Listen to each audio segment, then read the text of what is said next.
Gimana nih kok? Misalnya kan banyak teman-teman yang di luaran sana tuh ikut-ikutan. Oke. Bahkan dari dulu kayak misalnya zaman SMA pun, mau kuliah pun, mau ambil jurusan apa, banyak ikut-ikutan kan, gitu loh. Jadi kalau kebanyakan orang tuh kan niru ya, Benar. ATM. Indonesia kan amati tiru modifikasi. ATP, ATP itu apa? amati tiru plek. Oh ya. Justru pandemi ini tuh bikin kita semua di reset, di mana yang tadinya perusahaan gede sama kita yang baru mau mulai itu semua sama-sama dari nol. Jadi semua teman-teman jangan pernah, kalau saya bilang jangan pernah bandingin diri sama orang lain kayak wah enak ya jadi Andre Kokois misalkan gimana gitu, ada Clemens Raharja gimana gitu kan kayak. Oke, balik ke segmen 2.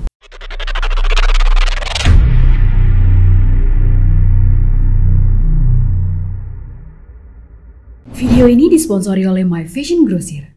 Jual pakaian, ya ambil di pabriknya. Download aplikasi My Fashion Grocer sekarang juga. Mau bisnis, tapi modalnya minim? Join MFG Dropship aja. Klik link di description box ya. Buat teman-teman nih yang mau mulai bisnis gitu ya kan, bagaimana, gue tanya langsung ya, gimana nih kok? Misalnya kan banyak teman-teman yang di luaran sana tuh ikut-ikutan. Oke. Bahkan dari dulu kayak misalnya zaman SMA pun, mau kuliah pun, mau ambil jurusan apa, banyak ikut-ikutan kan, gitu loh. Nah bisnis pun juga gue lihat kebanyakan kayak gitu tuh. Oh bisnis kopi, ikutan bisnis kopi. Ya. Bisnis boba, ikutan bisnis boba. Ya. Nah ada saran nggak buat teman-teman yang Oke. kayak gitu? Kalau tadi kan di sesi sebelumnya kan saya ngomong ada 4 esensi kewirausahaan. Yang paling penting tuh esensi nomor 2. Saya sebutnya essence of entrepreneurship ya. Jadi yang kedua itu fokus untuk bantu orang lain terlebih dahulu, duitnya datang belakangan, berkatnya datang belakangan.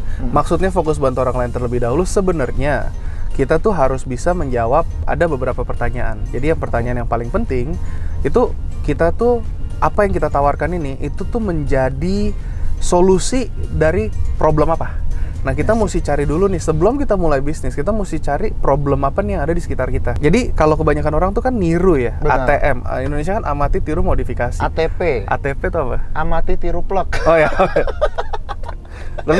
Nah kalau seperti itu, ngelihat kayak kalau di, kita kasih contoh PRJ, Pekan Raya Jakarta, yang bikin kerak telur satu, terus seluruh sederetan jalan kerak telur semua, buset. Ya mungkin kerak telurnya diedit dikit ya, kerak telur pakai apa sih? Ada ikan kayak atau kerak telur apa kayak isinya, kerak telur ayam geprek kan mana tahu loh kan kerak telur ayam geprek tuh itu ide saya ya. Jadi kalau ada yang gue belum pernah nyobain sih, cuman lucu aja kan.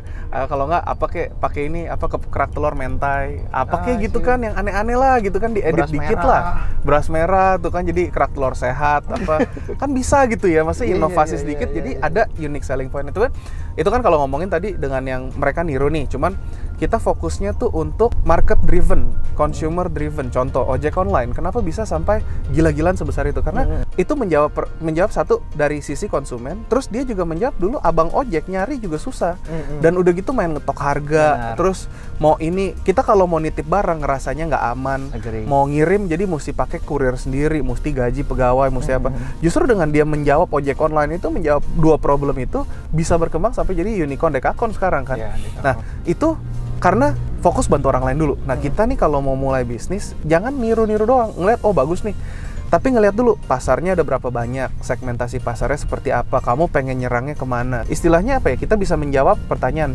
Tadinya bikin satu produk, tapi kita bisa adaptasi untuk ngeliat kebutuhan pasar sekarang apa. Kalau kita bisa menjawab pertanyaan itu kita akan terus dapat peluang. Dulu masker naik cepat, tapi begitu berapa bulan langsung turun kan. Betul. Nah sebenarnya masker ini akan jadi sebuah lifestyle. Saya udah ngomong di tahun lalu, sebelum itu decline, saya udah bilang masker ini jangan cuma fungsionalitas saja, tapi mulai pakai buat corporate branding, pakein logo. Masker saya selalu ada, itu dari member kita juga. Ini baju dari member kita juga, nih Agus Mariono gitu kan.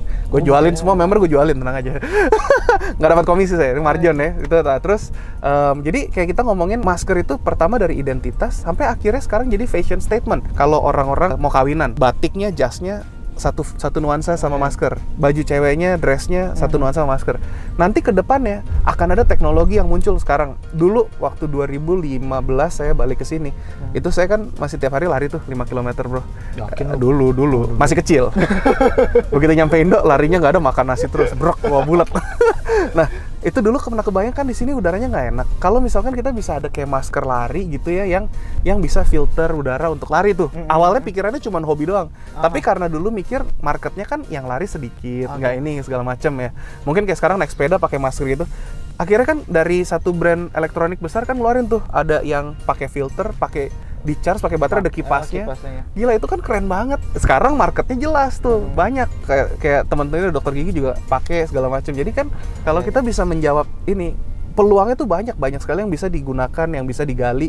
Apa aja nih kira-kira peluang-peluang? Contoh dari yang tadinya orang-orang belanjanya di mall tutup jebret. Itu kita mesti bisa transisi untuk bisa dari yang offline ke online. Nah, itu juga banyak peluang-peluang yang bisa digali di situ. Dan justru pandemi ini tuh bikin kita semua di reset, dimana yang tadinya perusahaan gede sama kita yang baru mau mulai itu semua sama-sama dari nol. Nah, tadi kan lu bilang bagaimana memulai, gue tanya, lu bilang cari kebutuhan. Betul, market segmentasinya dulu. Segmentasi dulu, cari market driven. Cari masalah. Yes. Pertama cari masalah, Yes. gitu kan? Baru lakukan segmentation, targeting, positioning, whatever, gitu kan? Pertanyaan gue yang realnya aja gitu ya. Ya. Itu kan kalau kita cari sebuah masalah, itu kan banyak masalah. Betul. Belum tentu kita punya hard skill itu pas di situ. Nah, itu bagaimana menurut lu? Contohnya seperti bikin produksinya gitu ya. Ya contoh misalnya ya, pas awal bulan Maret, April, Mei itu total gue ngejual udah lebih dari 1 juta, berapa juta masker lah, gitu ya. Wow. Dan di bulan Maret dan bulan April lah, April itu gue udah mikir inovasi masker apa lagi. Gue udah kepikiran tuh yang macam pakai kipas kayak gitu. Nah, tapi gue hard skill gue nggak ada sampai ke elektronik. Ya. Nah, menurut lu gimana nih gitu loh? Mending kita fokus ke strength kita yang kita punya dulu, apa kita nyari peluang dulu gitu, cari masalah dulu? Nah, kita untuk mulai. Kalau untuk mulai, kita kan punya tadi, kalau untuk mulai mungkin masih palu gada nih. Bisa tadi jualin yang esensi ketiga, jual produknya orang lain dulu. Oke. Atau kalau misalkan sudah punya skill set, fokus sama kekuatan kita, tapi kita mau jawab problem apa. Kan tadinya mungkin bikin fashion cewek, jadi bikin masker. Ya itu udah bagus tuh, karena kan sudah menjawab. Cuman kalau mau ngomong sampai masuk ke area elektronik segala macam, bisa jadi dengan distribution channel yang sudah terbentuk, kita propose sama satu pabrik, mau nggak kerjasama nih? Bisa juga seperti itu. Jadi kita cari partner atau strategic partner atau kolaborator yang bisa mungkin develop satu produk baru, tapi dijualnya hanya eksklusif di marketnya kita. Kalau kita sudah kuasai distribution channel, itu kan contoh tadi yang kalau benar-benar yang baru mau mulai dan nggak punya ide, baru kehilangan pekerjaan, ya itu masuk ke 4 esensi tadi. Jual produk orang lain dulu. Jadi reseller kayak dropshipper kayak, ngambil tadi masker 10.000 bisa ngambil dari sini, ngambil maskernya untuk dijualin atau apa gitu. Tapi balik lagi deh. Ya. Kalau misalnya kita palu gada, kita nggak fokus sama strength kita dulu dong. Kalau baru mulai biasanya memang kelas 1-nya nggak fokus, memang masih mencari kan apa yang bisa untuk survival dulu.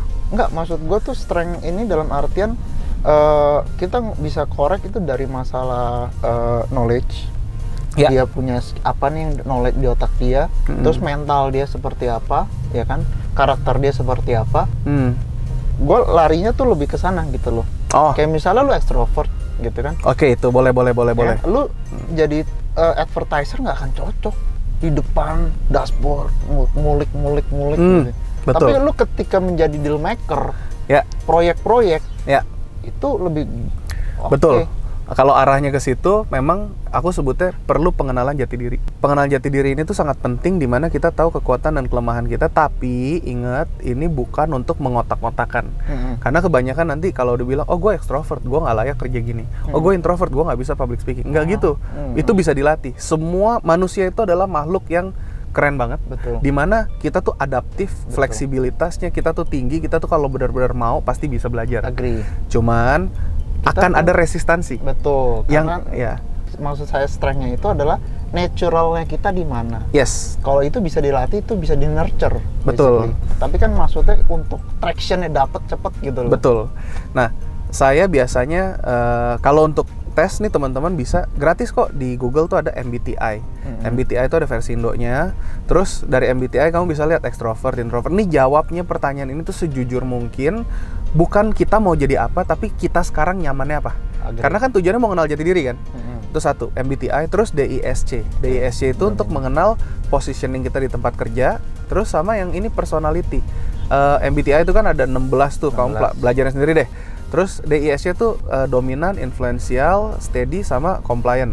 Itu ada 4 tipe pekerjaan. Nah, kalau kita ngomong dari personality, itu ada choleric, sanguine, melancholis, phlegmatis. Itu adalah traits manusia. Choleric tuh orangnya yang pokoknya maju terus, sanguine yang kayak saya demen bercanda-bercanda. Terus kalau yang melankolis mungkin yang kayak pemikir, phlegmatis yang bucin lah. Ya bucin lah. Phlegmatis itu yang menghindari pertikaian kalau gitu. Jadi itu nanti kalau digabungin hasilnya, kamu bisa kira-kira dapet oh saya tuh gini. Nah, saya baginya kalau tarik garis gini nih, mungkin nanti kalau ada animasinya boleh tarik garis. Di sebelah sini ekstrovert, sebelah sini introvert. Nah, kalau kita tarik garis gini lagi, di sini tuh orang-orang kreatif, pemikir ya. Kalau yang di bawah ini itu orang-orang analis. Nah, kalau kita tarik kotak, itu tuh ada kan yang kotak yang bersinggungan di garis yang tengah. Jadi kita ngeliat di atas ada 1, 2, 3, 4, 5, 6, 7, 8. Ini ada 8 disebutnya Games of Wealth. Ini dari Roger Hamilton. Nah, jadi 8 ya, betul. Nah, kita ngelihat sesuai kekuatan kita. Kalau kamu sudah tes MBTI tadi, kamu bisa kira-kira mapping. Jadi ada yang kalau yang di atas nih 3 nih, yang di tengah, yang di extro sama yang di intro ya. Yang di tengah ini tuh dia menciptakan produk kekuatannya. Kalau dia nyiptain produk, ya itu contoh kayak orang sudah Bill Gates, Steve Jobs, Elon Musk. Mereka pemikir. Jadi kekuatan mereka adalah mereka jago ngayal tuh. Masa depan gimana? Kelemahannya suruh ngajarin staff, ngomong sekali, diajarin, dia nanya lagi, 2 kali, 3 kali, wow marah. Lo gitu aja nggak ngerti, lo bego banget siapa segala macam gitu kan? Itu biasa pencipta. Gitu. Jadi emang kelemahannya itu kelemahannya ya? gitu. Jadi makanya biasanya si orang-orang yang pencipta ini dia pasti punya CEO-nya tuh, kalau itu kan orang D, dominan. Dia punya CEO-nya orang I itu influential. Choleric punya pasangannya orang sanguine, supaya orang sanguine ini tadi yang ngerangkul semua. Nah, kalau kita tahu kekuatan kelemahan itu, ini gue ceritain dulu nih ya. Loncat-loncat. Tadi yang di sini pencipta produk. Kalau yang ekstrovert nyiptain brand, yang introvert nyiptain sistem. Iya. Jadi ekstrovert tuh pasti ketemu orang, introvert tuh nggak suka ketemu orang. Tapi mereka punya kekuatannya masing-masing. Kalau yang di bawah tadi, ini kan yang di atas nih orang-orang yang kreatif, mikirnya ngayal semua nih. Yang di bawah disuruh ngayal nggak bisa. Mereka semua orang data. Eksekutor. Jadi yang di bawah, yang tengah nih, orang suksesnya tuh contoh kayak Ibu Sri Mulyani. Dia trader disebutnya. Jadi dia ngelihat grafik, dia tahu, dia bisa estimasi, dia bisa prediksi, dia bisa baca angka, di mana dia bisa kayak benar-benar ini loh. Ini mau krisis nih, dia tahu yang mana yang bakal naik, dia tahu mana yang bakal turun. Jadi dia beli jual itu cuan terus tuh. Kalau yang ekstrovert, dia tetap hubungannya sama manusia. Jadi dia jago analisa, tapi dia hubungan dengan manusia, dia mempertemukan orang-orang di waktu yang tepat. Contoh, Donald Trump. Donald Trump dia bikin Trump Tower tuh, tanah bukan punya dia, duit bukan duit dia, desain bukan desain dia. Namanya pakai Trump Tower, men. Iya, bener. Anjay, keren. Ya kan? Itu karena dia mempertemukan orang-orang. Dia tahu ada arsiteknya nih, lagi mungkin butuh kerjaan. Dia tahu ada investor nih, punya duit berlebih. Dia tahu ada tanah nih, nggak tahu mau diapain. Jadi kita bikin proyek, gini nanti semua pembagian sahamnya begini, gitu kan, deal maker. Jadi tuh Trump Tower anjir gitu kan. Nah itu kalau yang ekstrovert. Kalau yang introvert juga bisa sukses loh. Analisa, dia orangnya nggak mau ketemu orang. Contohnya adalah orang terkaya sekarang nomor 2 kayaknya, Warren Buffett. Jadi dia datang ke kantor, dia cuman baca aja, baca semua laporan keuangan, laporan perusahaan dari semua perusahaan TBK yang ada di pasar saham. Dia baca, dia tahu nih, Andrei Kokois nih, MFG nih, wah ini peluangnya bagus nih, tapi manajemennya, gitu misalkan. Mungkin dia tahu perusahaan yang manajemennya kurang bagus, nanti bahkan to the point dia tadinya investasi dengan nilai valuasi yang rendah, dia keep tuh 10 tahun. Jadi semua teman-teman jangan pernah, kalau saya bilang, jangan pernah bandingin diri sama orang lain kayak, wah enak ya jadi Andrei Kokois misalkan gimana gitu, ada Clemens Raharja gimana gitu kan, kayak kita punya kekuatan dan kelemahan kita masing-masing. Nah, kita perlu kenal itu, di mana pada saat nanti baru memulai, tadi pembentukan tim, kita akan bisa terjun ke banyak peluang-peluang yang bisa kita lihat. Kalau yang ekstrovert tadi mungkin kamu cocok untuk jadi kayak konektor, business development, mungkin jadi reseller, dropshipper, apa yang offline, yang bangun jaringan dan sebagainya. Kalau yang introvert, kamu mungkin kekuatannya kayak tadi, matriksnya. Dari analisa, dari yang ngitung ads, advertorial apa segala macam untuk gitu kan. Itu perlu gitu. Kalau yang kreatif mungkin bagusnya untuk mikirin campaign-nya, emosinya, arahnya kemana, produknya apa, development produknya gimana gitu. Jadi semua tuh ada ininya. Tinggal cari partner yang tepat. Betul. Gitu. Semoga menjawab. Panjang banget. Oke, tapi jelas ya. Tolong kalian, menurut saya ini bagus. Kalian catat ya. Ini knowledge-nya banyak. Jadi pertama strength, ini masalah strength yang gue tadi bahas adalah nanya kan dari diri kita sendiri kan, yang kita udah punya nih gitu. Betul. Jadi kita harus tes MBTI, tes DISC, terus tadi yang personality ya. Choleric, sanguine, melancholic, 8. phlegmatic, iya. Enggak, tadi yang deal maker, apa itu namanya? Oh, itu kalau itu tesnya berbayar, gua nggak endorse. Jadi kamu tes yang gratis aja. Yang tadi choleric, sanguine, melancholic, phlegmatic. Jadi gini, DISC. Jadi D itu yang dominan, yang pencipta, I-nya yang jualan, S-nya nanti yang analitik, C-nya tuh yang ngomong compliance, yang bikin sistem. Kalau choleric-nya tadi D-nya, I-nya tuh sanguinis, melancholic, phlegmatic. Itu udah siklus sih. Jadi kira-kira seperti itu dari Skorates ya. Itu lama gitu. Tapi makanya kalau yang paling belakang yang menurut gua paling gua suka adalah dari si Catherine and Mayer Bridge MBTI. Kan MBTI, Mayer Bridge Type Indicator, MBTI. Satu lagi strength mungkin yang harus network. Betul. Network itu salah satu strength loh. Betul. Menurut gua. Betul. Modal kita, network kita juga. Kan yang esensi keempat, modal yang selain itu ya network. Itu modal kita itu. Jadi gue recap buat teman-teman yang baru mulai bisnis, coba pertama tahu dulu diri kamu, ya kan, secara personal, karakternya itu apa, tadi dengan tes yang tadi, sama background kamu, pendidikannya apa, kamu dulu bekas kerja di mana gitu ya, manfaatin di situ dulu, ya maybe, kayak misalnya kamu kerja di misalnya alat-alat bangunan gitu loh, material bangunan, ya kamu udah paham banget dong. Merek A, B, C, ini kelebihannya apa segala macam, ya mungkin bisa jualan di situ juga. Bisa. Misalnya kalau misalnya mau usaha atau jasa atau apalah, pokoknya segmennya di sana. Ini aku sharing dikit boleh? Boleh. Panjang, dikit aja iya. Tadi gue banyak banget.